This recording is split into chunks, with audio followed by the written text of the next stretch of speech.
Eh bien, écoute, bonsoir Léo. Merci beaucoup d'avoir accepté notre invitation et de participer à ce rendez-vous mensuel. On y invite évidemment des formations politiques, des acteurs du mouvement social et des militants associatifs. Et je suis très content effectivement de t'accueillir, d'autant plus que dans quelques jours, vous allez tenir votre congrès au plan national. Donc, tu as plein de choses à nous dire. Donc, je te donne la parole tout de suite. Vas-y Léo. Merci Dominique. Oui, comme tu l'as dit, on reste pas inactif face au contexte actuel. Bon, déjà par le congrès qui arrive, qui traduit un peu notre activité démocratique et tout le processus de décision et de construction de nos revendications qui va arriver. Euh, déjà, voilà, avant ça. Euh, En juin dernier, pendant le temps national qui a précédé ce congrès, le mouvement Jeunes communistes de France a donné son soutien démocratique à la candidature de Fabien Roussel pour 2022.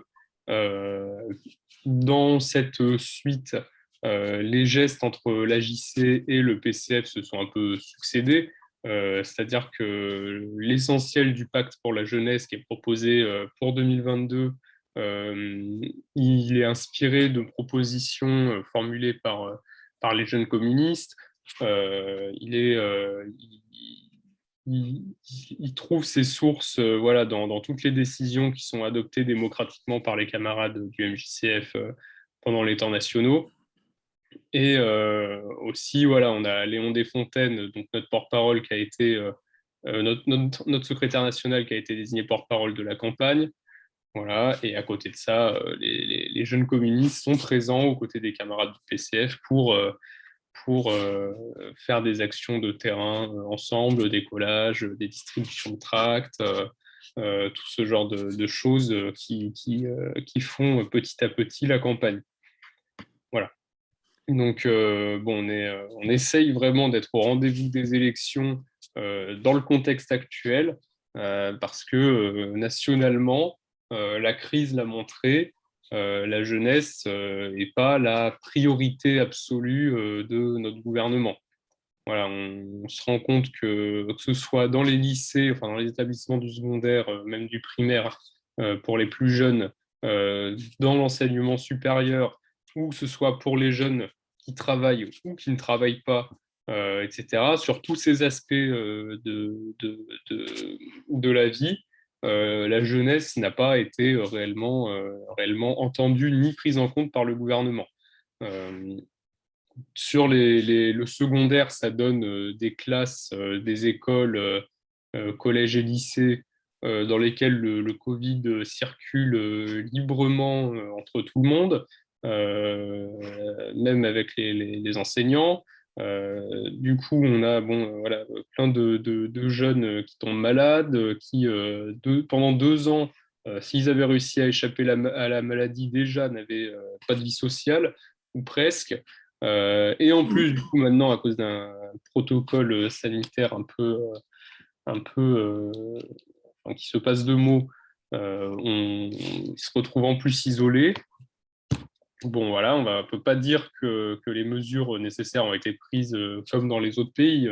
Enfin, c'était quelques mois déjà que des roulements sont proposés ou que des capteurs d'air, des installations de capteurs d'air dans les classes soient installées. Enfin, qu'on demande ça. Pareil pour les remplacements de professeurs qui sont absents, voilà, tout ce genre de choses, même le dédoublement des classes quand c'est possible. Bon, ça n'est pas arrivé. C'est l'objet des manifestations qui ont eu lieu ces 2 dernières semaines. Ce sera l'objet partiellement de celle qui arrive jeudi, à laquelle on sera présent. Voilà. Donc, bon, déjà, sur cet aspect, ça montre à quel point le gouvernement et principalement le ministère de l'Éducation nationale n'est pas très réceptif aux questions voilà, de bien traiter les jeunes. Pareil, dans l'enseignement supérieur, Frédérique Vidal, elle est vraiment absente depuis enfin, bon, le début du quinquennat, ça va sans dire. surtout depuis 2 ans. Elle sort des fois pour se féliciter du fait qu'une classe est remplie, que personne n'est absent. En dehors de ça, on a des amphithéâtres, soit en début de semestre, qui sont bondés, ce qui montre un peu déjà le fait que aucun moyen n'est mis dans l'enseignement supérieur pour accueillir tout le monde, faire en sorte que tout le monde ait des bonnes conditions d'études. Ça, déjà, c'est amphithéâtre bondé. Bon, ça fait aussi que avec la maladie, tout le monde se postillonne un peu dessus. Bon, le virus circule et à la fin, ça nous fait des amphithéâtres où bon, déjà les gens ont potentiellement décroché, mais aussi où bah, on a plein de malades ou de cas contacts. Voilà, donc le protocole sanitaire est pas adapté à l'université non plus. Sachant qu'il y a un an, du coup, en plus, avec le protocole sanitaire, on s'était pris des remarques méprisantes sur le petit bonbon qui traîne sur la table, voilà, ce genre de choses. Bon, je pense que là encore, la jeunesse, elle ne peut pas prétendre avoir été bien traitée par nos ministres, ni par le gouvernement en général. À cela, je pense qu'on peut ajouter toutes les propositions, toutes les sorties un peu déconnectées et un peu dangereuses, soit dit en passant, qui ont été faites par essentiellement Macron. Je pense que ça continue à renforcer, si quelqu'un avait des doutes, son image ultralibérale. D'abord sur le fait que l'université, apparemment, la réponse à la précarité étudiante, c'est de faire en sorte qu'il n'y ait plus d'étudiants précaires dans les universités, juste en augmentant les frais d'inscription à l'université. Voilà, donc bon, apparemment, il a la solution à tout, on dirait. Sauf que cette solution est satisfaisante pour les plus riches d'entre nous. Euh, Sauf que la plupart des gens, bon, s'ils ont la chance d'aller à l'université, c'est que elle ne coûte sinon pas grand-chose, rien. Voilà, pour ceux qui sont boursiers. Donc, je pense que c'est une porte qui est ouverte sur le second quinquennat pour l'université qui est très dangereuse. Il a essayé de revenir et de rassurer en disant qu'il n'avait jamais proposé ça, etc. Bon, ils essayent toujours de faire croire qu'on a mal compris leurs propos, mais je pense que ça paraissait assez univoque. Surtout que bon, il explique ça comment, c'est pour relever la compétition internationale. Bon. Voilà. Je suis pas sûr que beaucoup de monde ait grand-chose à faire de la compétition internationale quand ils voient 8-9 000 euros de frais d'inscription. Mais bon, voilà. On savait quelles étaient leurs propositions. Et dernièrement, il y a la question des semaines de 45 heures pour les jeunes qui travaillent. C'était une vieille vidéo de Daniel Cohn-Bendit et Emmanuel Macron qui a ressurgi et qui a été montée sur ces dernières semaines en débat. Bon, déjà parce que Macron sera probablement candidat, donc ça laisse présager éventuellement encore ce qu'il sera capable de faire pendant un second mandat. Voilà, 45 heures par semaine pour les jeunes. Pourquoi? Parce que ils se forment, ils apprennent le job, et en plus, ça va, ils ont le temps et tout, et ils ont la forme. Bon, tant mieux, hein, si on a la forme et le temps, hein, mais je suis pas sûr que après 45 heures, les jeunes aient le temps et la forme comme ils auraient pu les avoir avant. Je pense que c'est encore une preuve que la jeunesse n'est pas vraiment une priorité. Ça s'ajoute déjà à tous les petites choses sur l'emploi qui avaient déjà lieu. Les services civiques, les stages, les alternances non rémunérées ou alors à des montants dérisoires. Son plan Un jeune, une solution, où il propose des emplois à 500 euros, où on fait du 30 heures. Bon, c'est pas le SMIC, tout ça. Voilà, c'est son libéralisme, c'est du libéralisme agressif encore. Et voilà, pareillement, une revendication qu'on portait, c'était le RSA jeune, pour au moins les personnes qui ne travaillent pas, qui sont dans des périodes de transition entre des études et la recherche d'un emploi qui sont vraiment très longues. Parce que voilà, le chômage des jeunes, c'est 1 sur 5 qui est en situation d'emploi, en fait, qui n'en a pas. C'est 2 fois plus, voire entre 2 et 3 fois plus que la population générale. Et ça, bon, à part quelques larmes de crocodile à ce sujet, le gouvernement n'a pas grand-chose non plus à proposer. Donc c'est pour ça, nous, on a un projet qui est un peu plus ambitieux que ce qui nous est proposé, heureusement. Un projet qu'on propose qui est réellement, enfin, que nous, en tout cas, on considère vraiment comme une vision révolutionnaire de la société, des propositions fortes sur l'emploi. C'est-à-dire que, voilà, déjà, bon, dans les cas extrêmes, un RSA jeune, dans les cas où les jeunes envisagent soit des métiers de l'éducation, des soins, un pré-recrutement directement dans la fonction publique, dès le début de leurs études, avec des années de formation qui sont couplées avec des années de mise en exercice, entre guillemets, sur le terrain, donc d'observation, de participation à ce qui est fait, voilà, donc pour que ces futurs fonctionnaires, ils aient vraiment des formations qui soient professionnalisantes, qui soient enrichissantes et qui leur assurent une sécurité de l'emploi dès la sortie de leurs études. Voilà. Pareil sur l'enseignement supérieur, le fait d'ouvrir des places. Pour ouvrir des places, il faut un investissement, du coup, d'améliorer les infrastructures qui existent.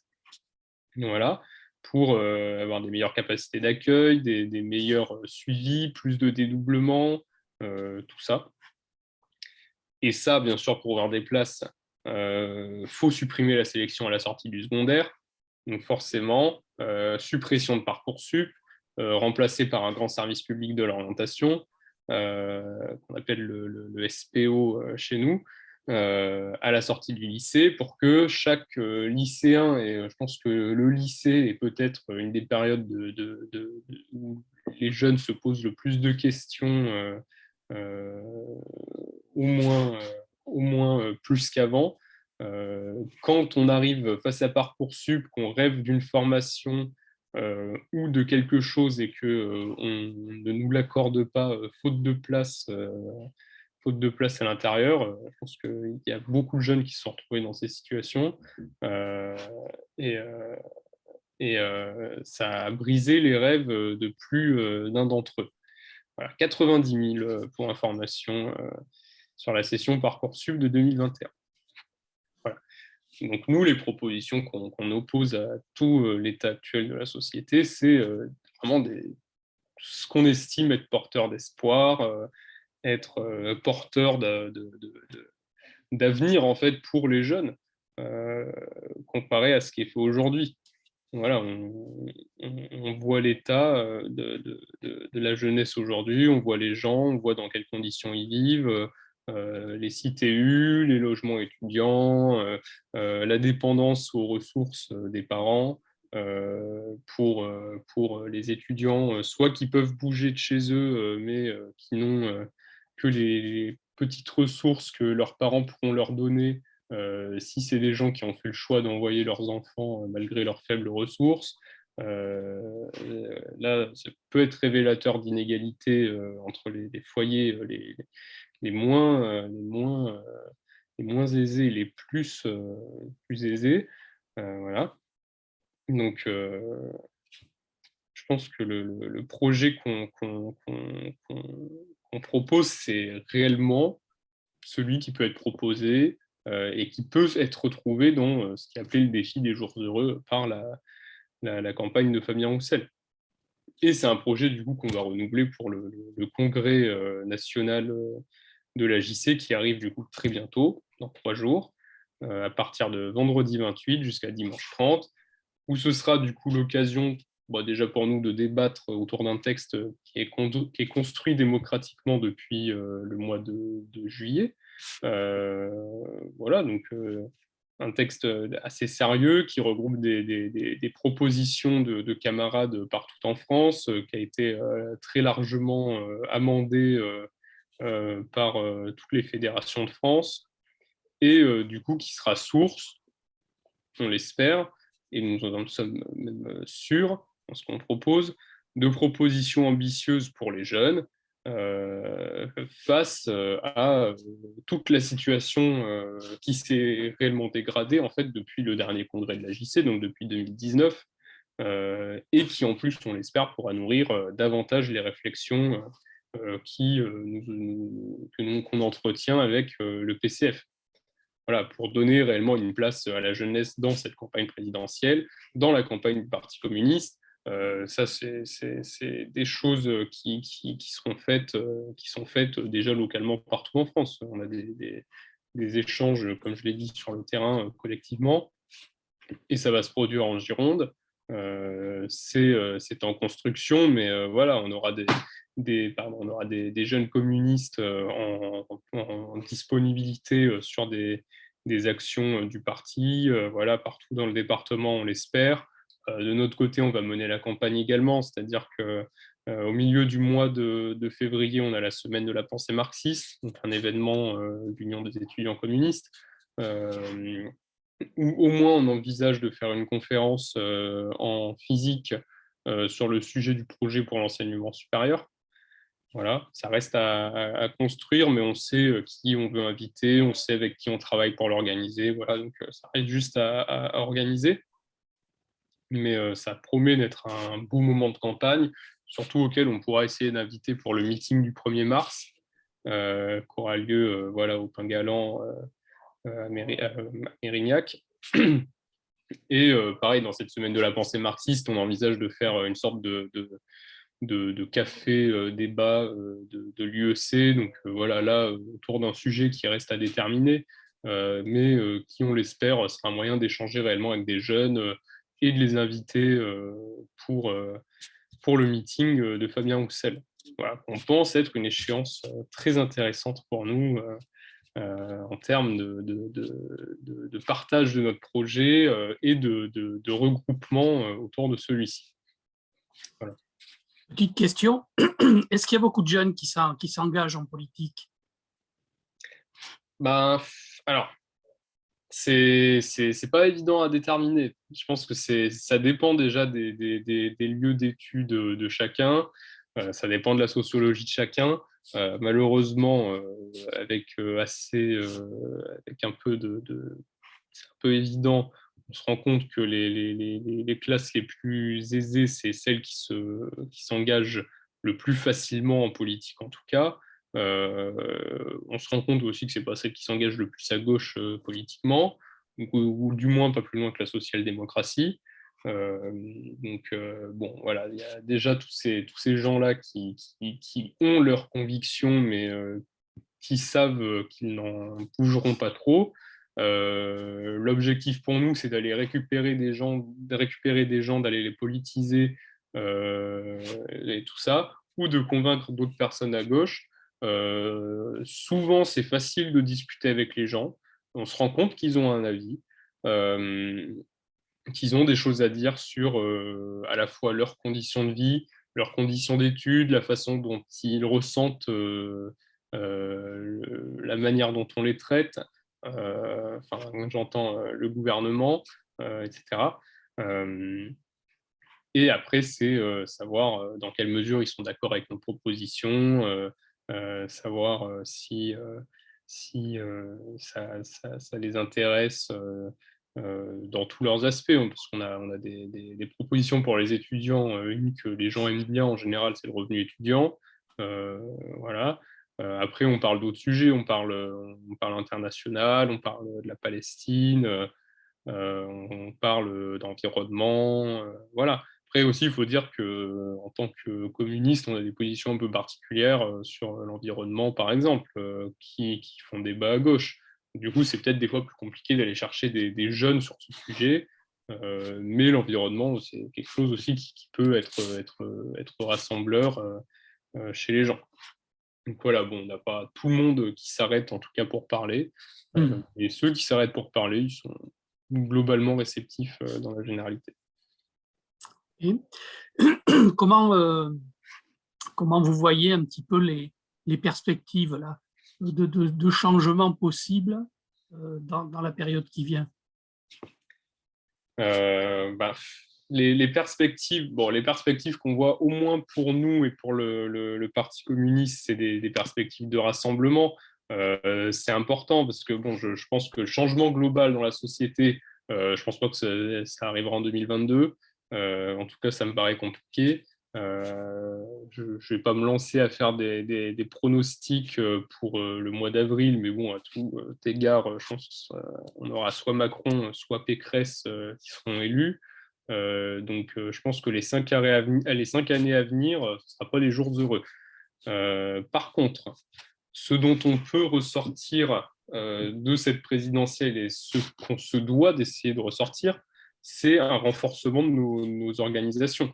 Et les mois qui arrivent, on doit en faire des mois de recrutement, des mois d'adhésion, des mois où on convainc les gens et des mois à l'issue desquels on sera capable de construire un rapport de force un peu plus avantageux pour nous, pour les classes populaires, dans la défense des intérêts de chacun face à ce qui sera sorti des urnes fin avril pour les 5 années à venir. Après, bon, il y a les législatives qui sont très importantes également. Donc, les rapports de force, ils pourront se faire un peu après sur le terrain des législatives à l'Assemblée nationale. Mais voilà, sur ce qui est de la mobilisation en général, l'enjeu qu'on doit relever tous, à mon avis, c'est d'aller récupérer les classes populaires et de créer une vraie dynamique euh, en les sortant de l'abstention généralement et en les sortant d'autres votes qui sont de façon manifeste contraires aux intérêts de la majorité. Parmi les propositions là, de Fabien Roussel, qui ont été rendues publiques avant-hier, mais qui avaient déjà été évoquées dans le cadre notamment des grands rassemblements pour les jours heureux, et notamment sur l'éducation, quelle est la mesure qui te paraît la plus utile, je dirais, pour la jeunesse? Moi, j'en ai relevé une qui me paraît être une idée très, très importante, c'est la possibilité, comme tu l'as un peu évoqué, d'avoir ces études payées et en retour un engagement sur une dizaine d'années dans le service public de telle manière, si tu veux, que l'État investit, il donne effectivement la possibilité de créer des emplois et en même temps, il offre des formations gratuites à des gens qui n'ont pas forcément la possibilité de le faire habituellement. Tu veux nous en dire un petit peu plus là-dessus? Sur cette proposition, je suis assez d'accord avec toi sur le fait que enfin, je pense que c'est une des propositions majeures qui peut être pertinente pour les jeunes. Et en effet, on a des secteurs qui sont demandeurs en emploi et en emploi nouveau. Je veux dire, des déserts médicaux, les déserts médicaux, on ne les compte plus. Il y a des endroits où il y a vraiment besoin de nouveaux médecins, de nouveaux aides-soignants, de nouveaux infirmiers, infirmières, etc. Donc forcément, il y aura besoin de jeunes pour renflouer un peu les rangs et pour apporter un peu de dynamique dans ces endroits où il n'y a plus de service public, où il n'y a plus d'hôpitaux, où il n'y a plus rien. Pareil pour les écoles, je pense que les métiers d'éducation, il faut recommencer à les rendre un peu attractifs. Je pense que les gens qui ont envie de travailler avec des enfants, les jeunes qui ont envie de travailler avec des enfants, on n'en manque pas. Le métier de prof, simplement, et malheureusement, n'est juste plus attractif. Bah, déjà, la pandémie l'a montré parce que c'est un métier où les gens étaient assez exposés et aussi parce que c'est un métier qui est vraiment mal rémunéré. quand on compare avec les autres pays de l'OCDE notamment. Je crois que la France était 34e sur 36 parmi les pays de l'OCDE sur la rémunération de ses enseignants. Il n'y a pas de quoi enchanter un jeune qui a envie de devenir enseignant. Donc voilà, sur c'est cette possibilité qui est proposée par Fabien Roussel et par le MJCF. Je pense que ça peut permettre au moins à beaucoup de jeunes de rentrer, d'avoir des études, comme tu l'as dit, qui sont gratuites ou presque dans l'état actuel des choses, avec une garantie d'emploi en sortant, euh, comme ça devrait être le cas déjà pour beaucoup d'emplois. Et surtout, ça permet de ne pas travailler en faisant ses études. Je veux dire, ce qui est malheureusement la situation que vivent plus de 50% des jeunes étudiants, pour ne parler que d'eux. Il y a eu des changements là, à l'université de Bordeaux tout à fait récemment. Il y avait de nouvelles élections. Quel rôle les jeunes communistes ont essayé de jouer un petit peu dans la préparation de ces élections, et est-ce que vous avez déjà un regard sur la nouvelle présidence, ou en tout cas les annonces qui avaient été faites? Alors, on a un regard très interne sur cette nouvelle présidence parce qu'on a 3 élus UEC à la CFVU, donc 4 en comptant le suppléant. Donc on suit les choses de l'intérieur. Pour le moment, le premier conseil académique n'est pas encore passé, donc voilà. Mais en décembre, pendant les élections aux conseils centraux, en effet, on s'est impliqué un peu avec l'UNEF, notamment pour militer et faire élire des camarades aux conseils centraux. Pour le moment, voilà, le premier conseil académique n'est pas encore passé. C'est jeudi prochain. Mais en effet, hier déjà, il y a eu le premier conseil d'administration à l'issue duquel Dean Lewis a été élu. Pour Dean Lewis, il est dans la lignée de Manuel Tudon de Lara, je pense. Bon, ça sera un peu la même politique qui sera menée. C'était déjà son responsable, enfin son vice-président aux ressources humaines sur les précédentes mandatures. Donc, a priori, la politique de l'établissement ne va pas trop changer. On identifie tout du moins les groupes un peu opposés à son camp déjà qui seront présents dans les conseils. Donc on ambitionne de travailler avec eux, ou du moins d'échanger un peu avec eux. Mais voilà, bon, on sait que de toute façon, la démocratie dans les conseils centraux, c'est surtout la majorité qui va faire ses choix. Et puis voilà. Je pense que le rôle des étudiants, surtout dans ces conseils, est assez amoindri. Bon, on n'en a pas des grandes espérances, mais on veut au moins leur faire savoir que tout ce qu'ils font, ce n'est pas sans opposition de la part des étudiants, que ce soit au CA ou à la CFDU. Et quelles sont les ambitions des jeunes communistes pour l'enseignement supérieur et la recherche? C'est-à-dire que, bon, il y a effectivement l'aspect revendicatif immédiat, mais après, comment vous voyez la place de l'enseignement supérieur et de la recherche dans la société, dans le projet de société qui est le vôtre? Parce que Oui, c'est peut-être aussi sur ça qu'on a peut-être des choses à faire avancer, quoi. oui. Ben, pour nous, l'enseignement supérieur et la recherche, en soi, c'est la suite logique du lycée pour les personnes qui veulent faire des études longues.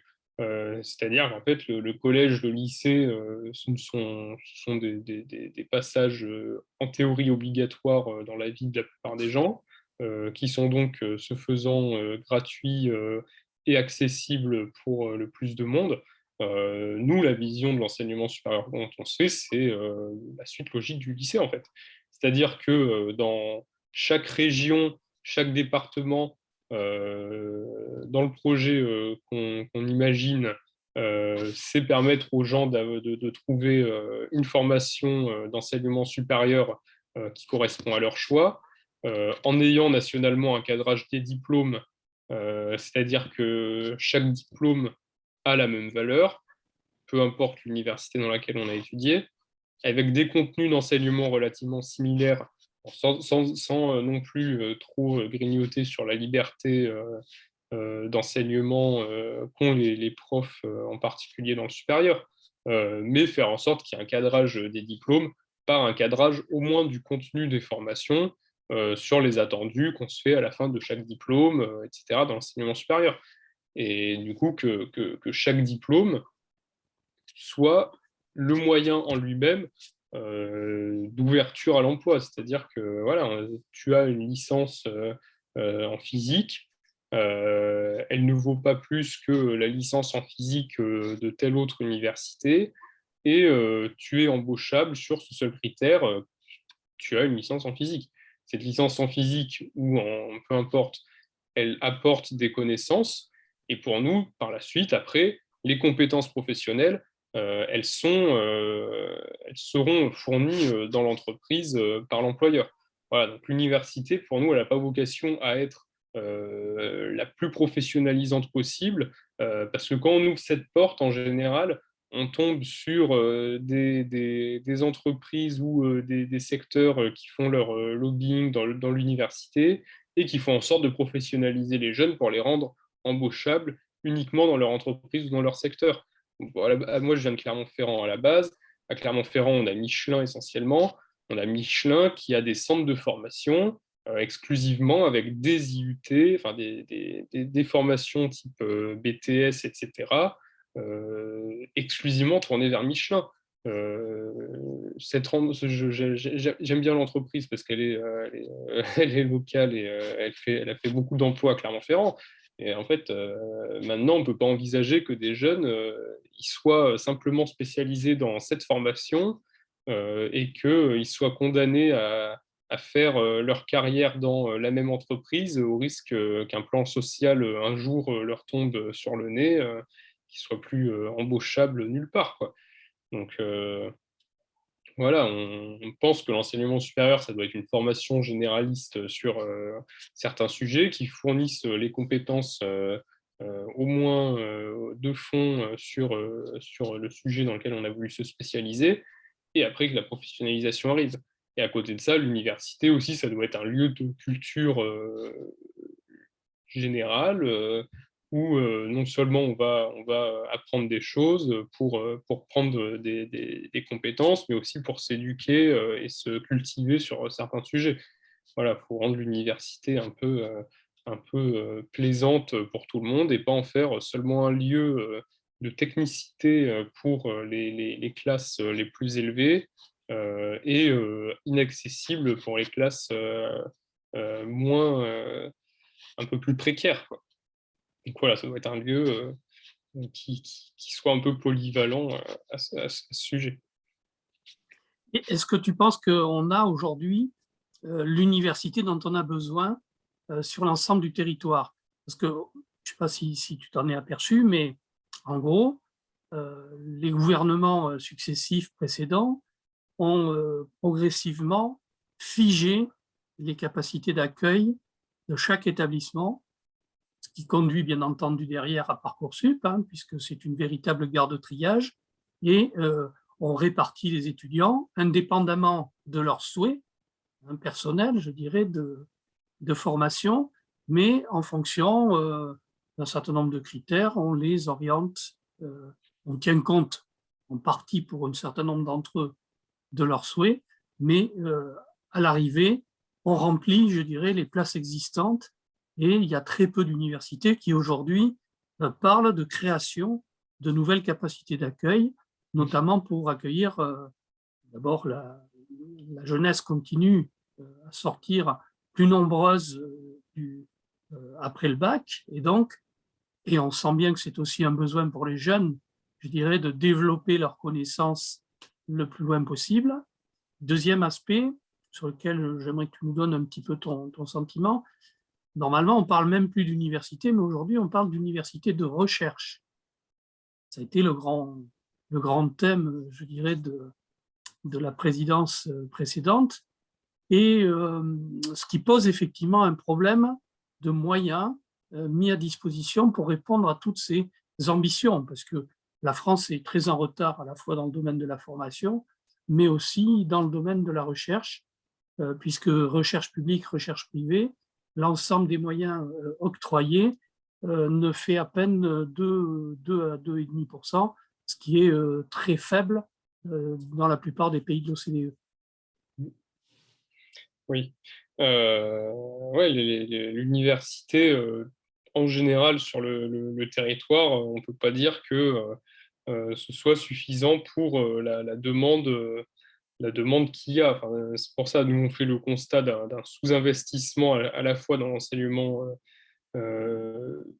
général et à côté dans la recherche. D'ailleurs, on avait un peu plutôt critiqué la LPR qui est passée l'année dernière. Donc voilà, sur ce qu'elle peut faire au monde de la recherche et sur ce qu'elle va faire en termes de financement des recherches. Bon, voilà, on n'est pas du tout dans ce que nous on demande et on est totalement dans cette lignée de libéralisme, sur cette vision libérale de l'enseignement supérieur qui veut pousser, entre guillemets, à l'excellence, voilà, et à la compétitivité internationale. Je suis d'accord qu'il faille rattraper le retard qu'on a accumulé sur d'autres pays en termes d'enseignement et de recherche. En revanche, je ne suis pas sûr que les méthodes employées pour ce faire sont les bonnes actuellement. Sur la recherche, du coup, voilà, ça avait donné la LPR. Sur l'enseignement, ça donne Macron qui parle de frais d'inscription plus élevés. Bon, je ne sais pas si les gens ont besoin de ça en ce moment, sachant que voilà, la plupart du temps, les infrastructures sont totalement insuffisantes pour accueillir tout le monde. On n'a pas d'infrastructure de proximité réellement sur le territoire, à part des sites détachés dont on sait qu'ils sont souvent de moins bonne qualité que les sites plus concentrés dans les métropoles et dont les universités préfèrent que ce soit des sites d'excellence comparés à leurs établissements délocalisés. Donc voilà, on n'a pas vraiment d'égalité territoriale sur le plan de l'enseignement en France. Je pense que bon, au moins dans l'ancienne région Aquitaine, il y a le bénéfice du fait d'avoir des sites déloc à Périgueux et à Agen sur l'université de Bordeaux, l'université de Pau et des Pays de l'Adour qui existe aussi. Bon, je vais reprendre l'exemple de l'Auvergne, mais nous, on a l'université de Clermont et on n'a que l'université de Clermont.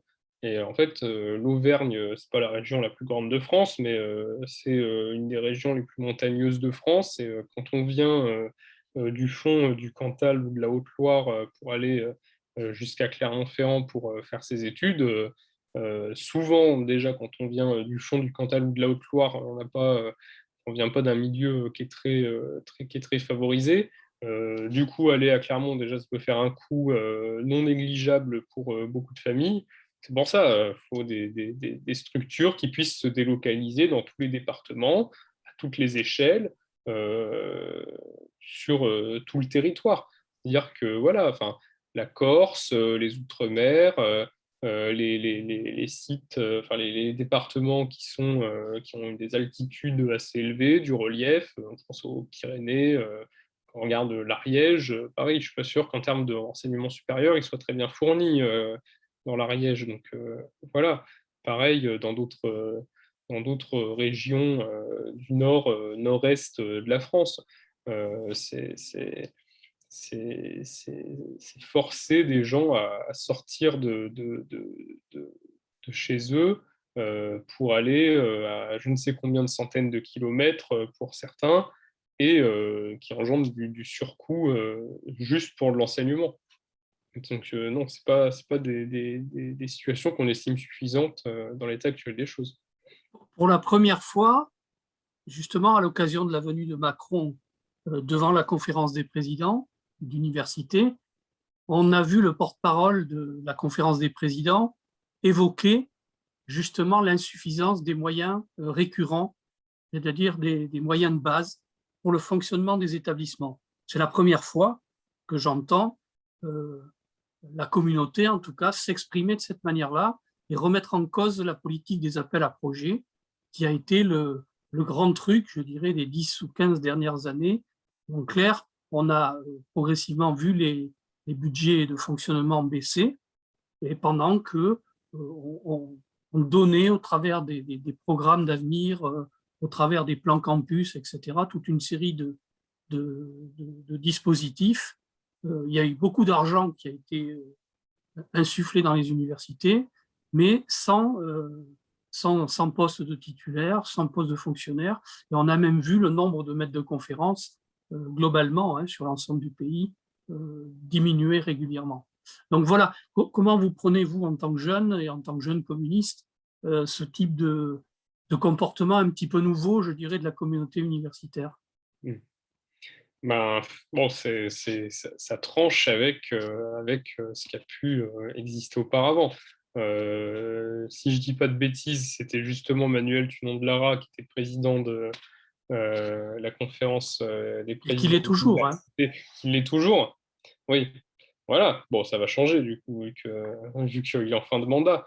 Mais bon, je suis pas sûr que déjà lui-même ce soit la personne la plus volontaire pour s'élever contre ce que fait le gouvernement, quoi. La LPR, il avait participé, en tout cas, à quelques propositions et une partie de son élaboration. Bon, c'est sûr que c'était pas lui qu'on attendait de s'exprimer contre ce qui est fait par le gouvernement. Après, que d'autres présidents d'université, que d'autres acteurs institutionnels de la vie universitaire, du monde de la recherche, etc., s'élèvent contre ce qui est fait depuis des années, c'est salvateur presque, si je puis dire, sans non plus y mettre trop d'espoir. Voilà, parce qu'on connaît quand même le milieu universitaire, on sait que de toute façon tout ce qui ressort par le haut, c'est le produit de la démocratie universitaire, et que bon, la démocratie universitaire, voilà, on sait à quel point elle peut ne pas servir les intérêts du plus grand nombre. Après, s'il y en a qui se décident sur des établissements, des universités qui sont davantage, entre guillemets, de gauche ou du moins libérales que les autres, s'il y en a qui décident de s'exprimer, c'est que positif. Parce que il y en a besoin aussi de l'intérieur, entre guillemets, sur des gens qui ont des moyens, des canaux de discussion directs avec les acteurs décisionnaires, le gouvernement. euh, Tous les moyens sont bons à prendre pour se faire entendre.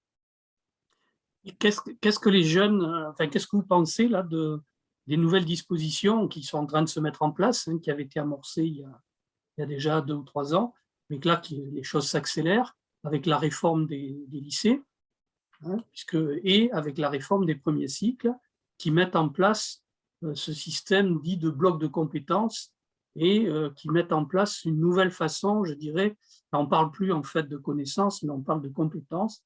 Il y a même un changement assez important de langage. Et qu'est-ce que ça recouvre derrière? Comment vous vivez les choses? Et est-ce que vous avez envie de faire bouger par rapport à ça, en tout cas? Mm. Enfin, bon, j'avoue que c'est pas le sujet sur lequel je suis le plus calé, mais oui, après, enfin, bon, il y a eu une vraie transformation de la façon dont on appréhende les enseignements à l'université. Et en fait, bloc de compétences, dans les moyens d'évaluation, on se rend compte que c'est des choses dont on considère qu'elles sont, même si elles sont très différentes les unes des autres, ce qui est recoupé dans un bloc, selon les modalités d'évaluation, on peut voir que c'est un tout qui est considéré par l'université ou par je ne sais qui comme indispensable à l'acquisition de compétences professionnalisantes, et en fait que si tu n'as pas ton ensemble, tu n'es pas considéré apte pour avoir ces compétences professionnalisantes, du coup tu retournes à la case départ. Donc oui, les blocs de compétences, nous en tout cas, ce qu'on voit, c'est que ça a mené à des modifications sur les modalités d'évaluation. Donc c'est pour ça qu'il faut valider ton bloc et non plus ton UE. Et en fait, voilà, le bloc, ça devient un tout indispensable, à sa formation professionnalisante. Et en fait, c'est par ailleurs un moyen de sélection à la sortie d'une année. Voilà, c'est beaucoup de redoublements à la suite de ce genre de choses. Les gens, même s'ils ont leur moyenne à la fin de l'année, s'ils n'ont pas validé 10 à tous les blocs, ils passent pas l'année suivante. Voilà. Il y a beaucoup de travers qui sont induits par ces blocs de compétences, dont on aimerait qu'ils disparaissent. Merci. Est-ce que tu vois d'autres éléments éventuellement à nous faire partager? Euh, Pas particulièrement sur, enfin, voilà, sur l'enseignement supérieur, enfin, l'université en particulier. Juste voilà, dire que le processus de congrès qui arrive, voilà, pour donner une idée, il s'accompagne aussi d'un processus de restructuration petit à petit à chaque temps démocratique national de l'UEC. Voilà, donc je pense qu'il y a beaucoup de secteurs en France qui sont en train de se reconstruire chacun les uns derrière les autres. Bordeaux ne fait pas exception. C'est pour ça on a, nous aussi, du coup, un secteur qui continue de s'élargir et on s'en satisfait, à notre échelle. Donc voilà, on compte poursuivre cette dynamique sur l'enseignement supérieur et on espère bien commencer à atteindre le plus de monde possible. Qu'est-ce que c'est qui fait qu'un, bon, on va terminer peut-être là-dessus, mais qu'est-ce que c'est qui fait qu'un jeune aujourd'hui il s'engage en politique et en particulier il s'engage avec les communistes, ou il utilise le Parti communiste ou le mouvement de la jeunesse communiste? Quelles idées il veut faire avancer au travers de cet engagement? Bon, principalement, c'est une question de justice sociale. C'est une question de justice sociale, c'est une question de dignité dans les rapports de force avec les gens qui gouvernent, etc. Les gens qui gouvernent ou les gens qui décident en général, même. C'est-à-dire à l'université, voilà, avec les choix qui sont faits dans les universités ou les choix qui sont faits dans l'éducation nationale.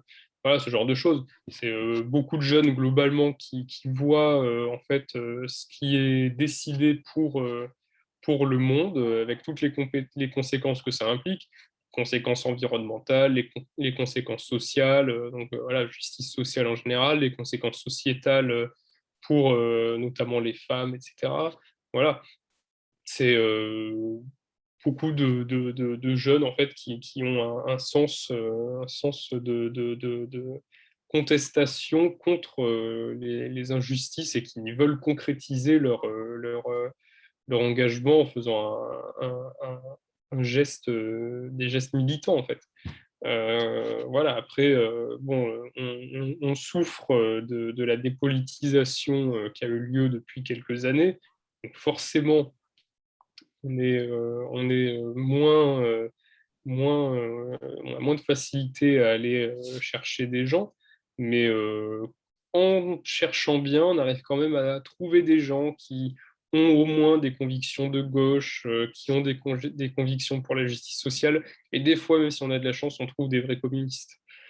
Voilà. Merci Léo. Écoute, j'espère que cette soirée, si elle est regardée, donnera envie à un maximum de jeunes de s'engager et de faire un peu comme toi, je dirais, pour essayer de changer leur vie et changer la société. Merci Léo. Tu veux Merci à toi, Dominique. une dernière phrase? Non, peut-être. Sinon, je te dis à bientôt dans d'autres Oui, combats. non, oui, j'étais content d'être là, donc voilà, c'est toujours agréable d'être invité et de discuter avec des camarades du parti, notamment. Donc, voilà. Merci Léo. Je te souhaite une bonne soirée, Bonne bon soirée. combat à venir et puis à très bientôt de toute façon. Oui, à bientôt. Au revoir.